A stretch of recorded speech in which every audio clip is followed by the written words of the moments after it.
ലോകകപ്പ് ഡിസൈൻ ചെയ്തതാരാണ്? ഇന്ന് നാം പേപ്പറിലൂടെയും മാധ്യമങ്ങളിലൂടെയും കാണുന്ന ലോകകപ്പ് ഡിസൈൻ ചെയ്തതാരാണ്? അത് എത്ര കിലോ സ്വർണമുണ്ടതിന്? അതിന് എത്രയധികം വാല്യൂ വരും? അതിലേക്കാണ് നാം ഇന്ന് വരുന്നത്. എവരെയും പുതിയൊരു വീഡിയോയ്ക്ക് സ്വാഗതം.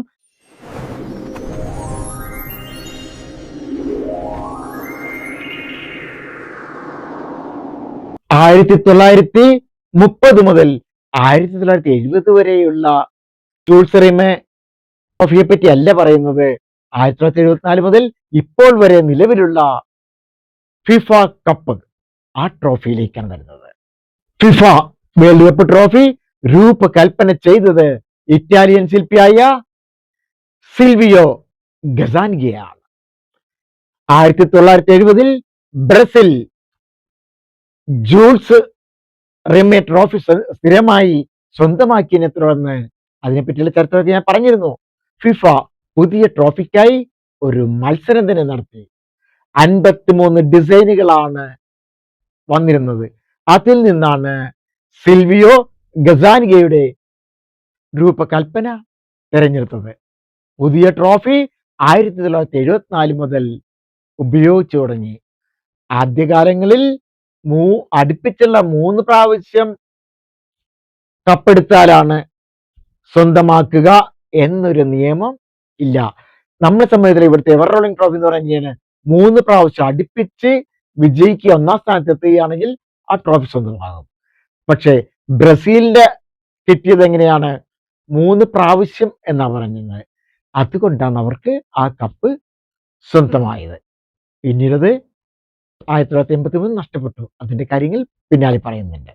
ഈ ട്രോഫിയുടെ പ്രത്യേകതകളാണ്: 36.8 സെന്റിമീറ്റർ ആണ് ഇതിന്റെ ഉയരം. ഇതിന്റെ ഭാരം എത്രയാണ്?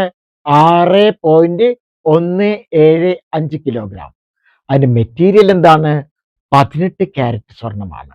അടിഭാഗം പച്ച നിറത്തിലുള്ള മലാച്ചിച്ച് എന്ന വിലയേറിയ കല്ലുപയോഗിച്ചാണ് നിർമ്മിച്ചിരിക്കുന്നത്. ഈ ട്രോഫി 18 കാരറ്റ് സ്വർണ്ണം ഉപയോഗിച്ചാണ് ചെയ്തിരിക്കുന്നത്. അതിന്റെ തൂക്കം എന്ന് പറഞ്ഞാൽ 4.9 കിലോഗ്രാം ശുദ്ധ സ്വർണത്തിന് തുല്യമായ സ്വർണാംശം ആ കപ്പിലുണ്ട്. ഇപ്പൊ ട്രോഫിയുടെ വില എത്രയും നാം ചിന്തിക്കും. സ്വർണത്തിന്റെ അസംസ്കൃത മൂല്യം മാത്രം കണക്കാക്കിയാൽ അത് ലക്ഷക്കണക്കിന് ഡോളർ വില വരും. എന്നാൽ ചരിത്ര പാരമ്പര്യവും സാംസ്കാരികവുമായ മൂല്യം കണക്കിലെടുത്താൽ ഈ ട്രോഫിയുടെ ആകെ മൂല്യം 20 മില്യൺ US$-ലധികം വില വരും. ഏകദേശം 170 കോടിയിലധികം ആണ് അതിന് വില വരുന്നത്. ഈ ട്രോഫി വിജയിക്കുന്ന ടീമിന് സ്വന്തമാക്കാനാകുമോ? എന്നാൽ ഇല്ല എന്ന് തന്നെ പറയേണ്ടി വരും. കാരണം മറ്റൊന്നുമല്ല, ആ വിജയിക്കുന്ന ആ മൊമെന്റില് ആ ഒരു സമയത്ത് മാത്രമാണ് അവർക്ക് കൊടുക്കുന്നത്. അതിനുശേഷം യഥാർത്ഥ ട്രോഫി ആര് വാങ്ങും? ഫിഫ വാങ്ങിയിട്ട് അതിന് പകരം കൊടുക്കുന്നത് എന്താണ്?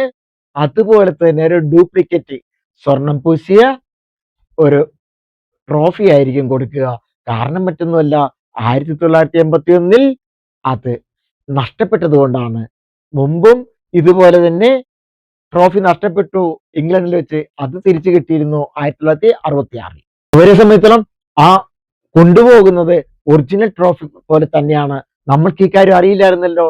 ആ ഒറിജിനൽ ആണോ കൊടുക്കുന്നത് അല്ലെങ്കിൽ ഡ്യൂപ്ലിക്കേറ്റ് ആണോ കൊടുക്കുന്നത്? അപ്പൊ ഇത് ലോകത്തിലെ ഏറ്റവും വില കൂടിയ സമ്മാനമാണ്. ഒരു മത്സരത്തിന് നൽകുന്ന ഏറ്റവും വില കൂടിയ സമ്മാനമാണ് ലോകകപ്പ് ഫുട്ബോളിന് കൊടുക്കുന്ന ട്രോഫി എന്നുകൂടി മനസ്സിലാക്കുക.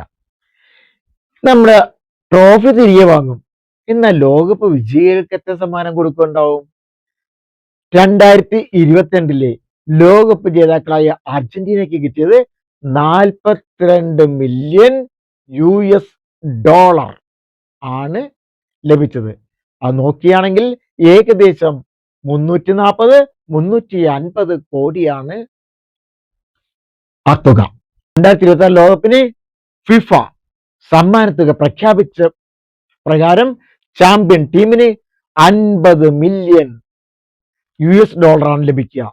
അതായത് ഏകദേശം 425 മുതൽ 435 കോടി വരെ തുല്യമായ തുകയാണ് അവർക്ക് സമ്മാനമായി ലഭിക്കുന്നത്. ലോകകപ്പ് ട്രോഫി തൊടാൻ പോലും എല്ലാവർക്കും അനുവാദമില്ലാന്നറിയുക. ചെല്ലുന്ന എല്ലാവർക്കും തൊട്ടുനോക്കാൻ പറ്റുന്ന ഒന്നല്ല ലോകകപ്പ് എന്നുകൂടി അറിയുക.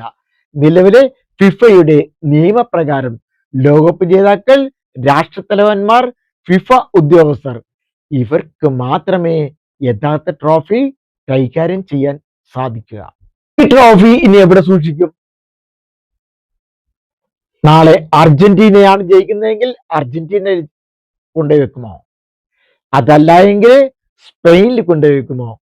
ഇത് രണ്ടുമല്ല, ഫിഫയുടെ ഔദ്യോഗിക ഓഫീസായ ആസ്ഥാനമായ സ്വിറ്റ്സർലൻഡിലേക്ക് കൊണ്ടുപോകും. സ്വിറ്റ്സർലൻഡ് എന്ന് പറഞ്ഞാൽ ഒരു സെമിഫൈനൽ എത്തി എന്ന് പറയാം. ഫൈനലിൽ പോലും എത്താത്ത ഒരു ടീമാണ്. വളരെ സേഫായ ഒരു ഇടമാണ് സ്വിറ്റ്സർലൻഡ് എന്ന് പറയുന്നത്. അത്ര സ്വാതന്ത്ര്യമുള്ള ഒരു സ്ഥലമാണ്. അവിടുത്തെ സൂറിച്ചിലെ ഓഫീസിലാണ്, ആസ്ഥാന മന്ദിരത്തിലാണ് ഈ കപ്പ് ഇനി അടുത്ത 4 വർഷം വരെ സൂക്ഷിക്കപ്പെടുക. 1932 സൂറിച്ചില് ആസ്ഥാന മന്ദിരം വന്നത്. അതിന്റെ കാര്യം ഞാൻ പറഞ്ഞു തരാം, എങ്ങനെയാണ് സ്വിറ്റ്സർലൻഡ് തിരഞ്ഞെടുക്കുന്നതിന്റെ കാര്യം. എവർക്കും നമസ്കാരം. എവരും ദൈവം അനുഗ്രഹിക്കട്ടെ. മറ്റൊരു വീഡിയോയുമായി വീണ്ടും കാണാം. കിക്ക് ഓഫ് 2026 ഇനിയും വിശേഷങ്ങളുണ്ട്. കുറേശ്ശെയായി നിങ്ങൾക്ക് നോക്കാം. ഈ വീഡിയോ നിങ്ങൾക്ക് ഉപകാരപ്രദമായെന്ന് തോന്നിയാൽ മറ്റുള്ളവർക്കും കൂടെ ലഭിക്കുവാൻ ഷെയർ ചെയ്യാൻ മറക്കില്ലല്ലോ. ഇനിയും ഇതുപോലെയുള്ള വീഡിയോകൾ ലഭിക്കുവാനായി സബ്സ്ക്രൈബ് ചെയ്തിട്ടില്ല എങ്കിൽ സബ്സ്ക്രൈബ് കൂടെ ചെയ്യണേ.